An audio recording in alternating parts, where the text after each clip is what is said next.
Welcome बच्चों, मैं are के सिंह ऑनलाइन क्लासेज में आप सभी का स्वागत करता हूं। और आज हम लोग देखेंगे क्लास 9th की वर्कशीट नंबर 40 नीतिगत फैसलों की प्रक्रिया।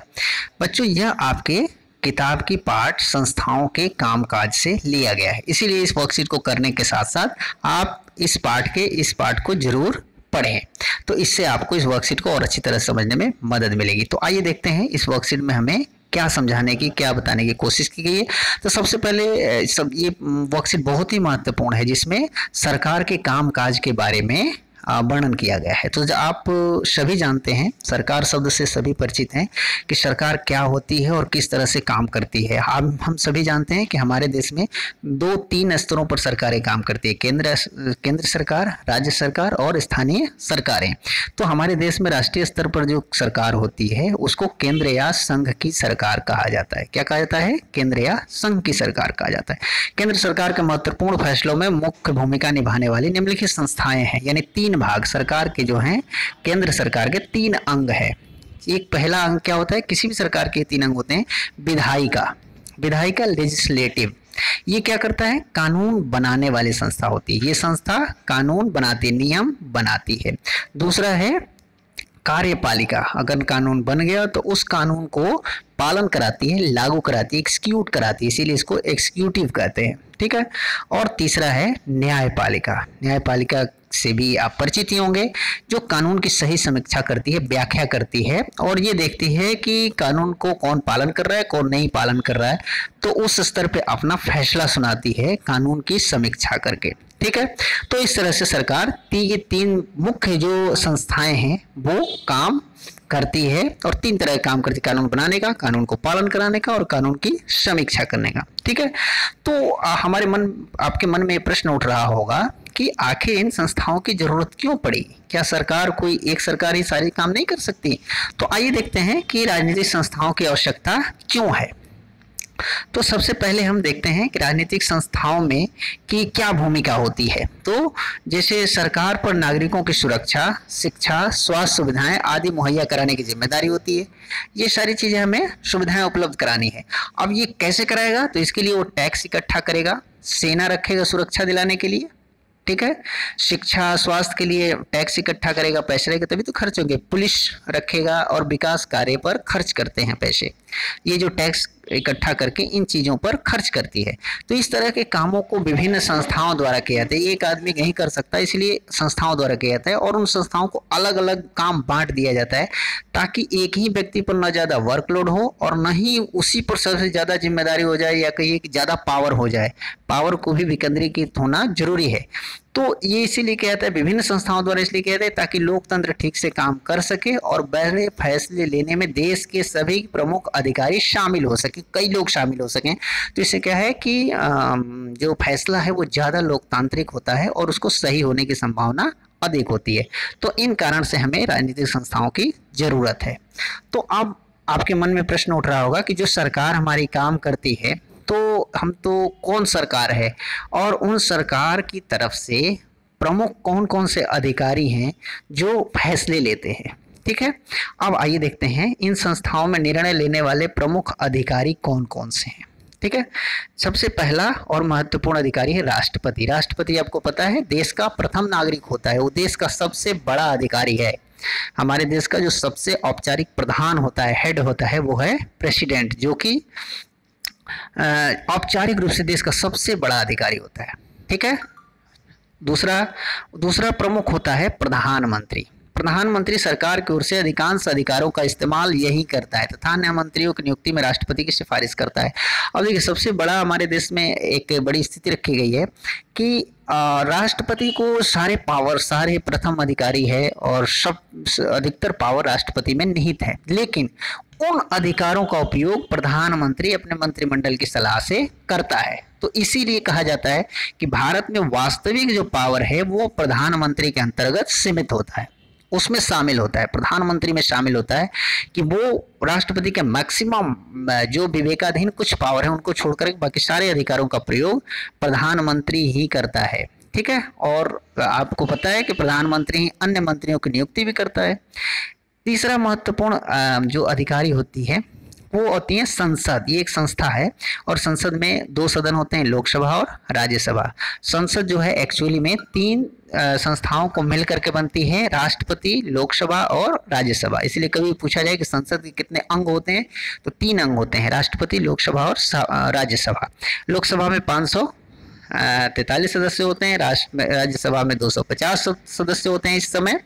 और राष्ट्रपति दोनों सदन का सदस्य नहीं होता, ना तो लोकसभा का होता है, नहीं राज्यसभा का होता है। फिर भी संसद के फैसले इनकी मंजूरी के बाद ही लागू होते हैं।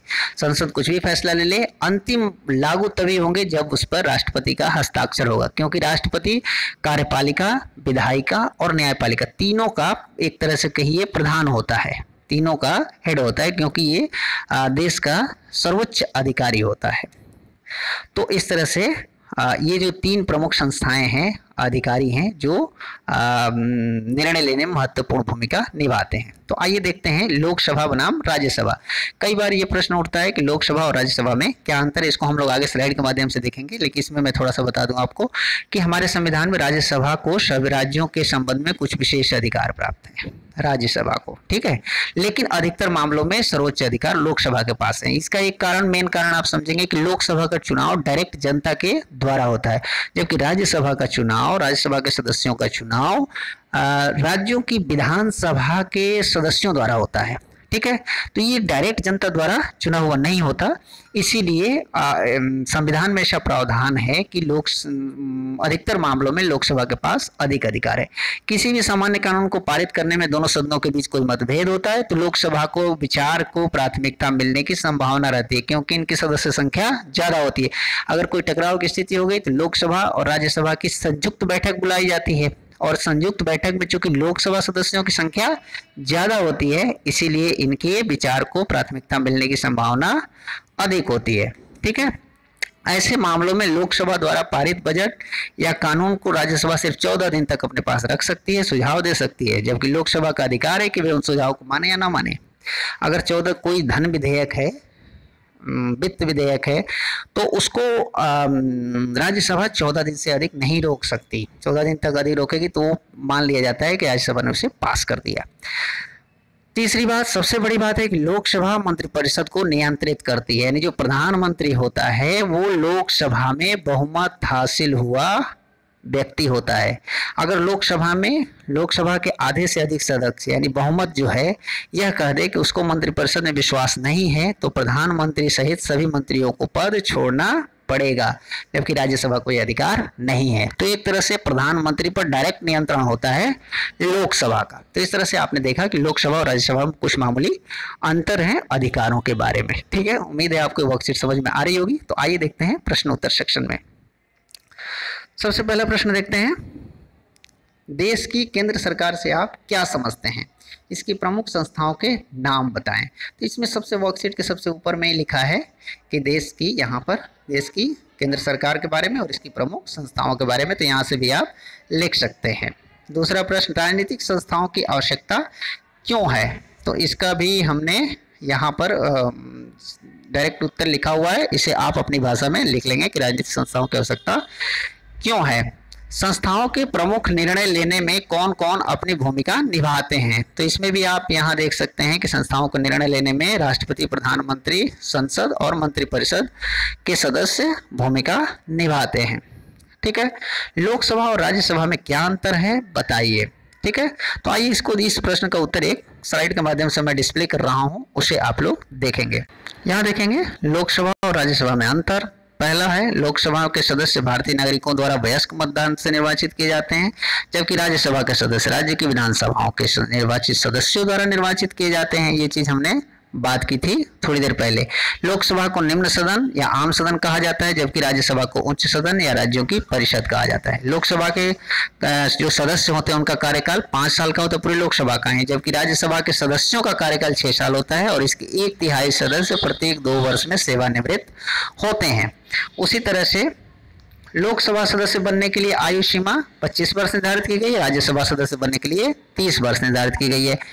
5वां है, इसमें सदस्य संख्या 543, यानी लोकसभा में सदस्य संख्या 543 है, जबकि राज्यसभा की सदस्य संख्या 250 है। धन विधेयक को केवल लोकसभा में ही पेश किया जा सकता है और 14 दिन के अंदर राज्यसभा अधिराज्य विधेयक को अपनी सहमति नहीं देती थी तो इसे स्वतः पारित मान लिया जाता है। धन विधेयक के संबंध में राज्यसभा को अधिक शक्तियां प्राप्त नहीं है, किसे है? लोकसभा को। और 7वां, केंद्रीय मंत्रिपरिषद केवल लोकसभा के लिए सामूहिक रूप से उत्तरदायी होती है। केंद्रीय मंत्रिपरिषद केवल राज्यसभा के लिए सामूहिक रूप से उत्तरदायी नहीं होती। तो इस तरह से आपने देखा कि लोकसभा और राज्यसभा में क्या अंतर है। उम्मीद है आपको ये वर्कशीट अच्छी तरह से समझ में आ गई होगी। चलिए कॉपी कलम निकालिए और इस वर्कशीट को पूरा करके अपने सर जी को भेज दीजिए ताकि वो चेक कर सकें कि आपने कितना कुछ सीखा है।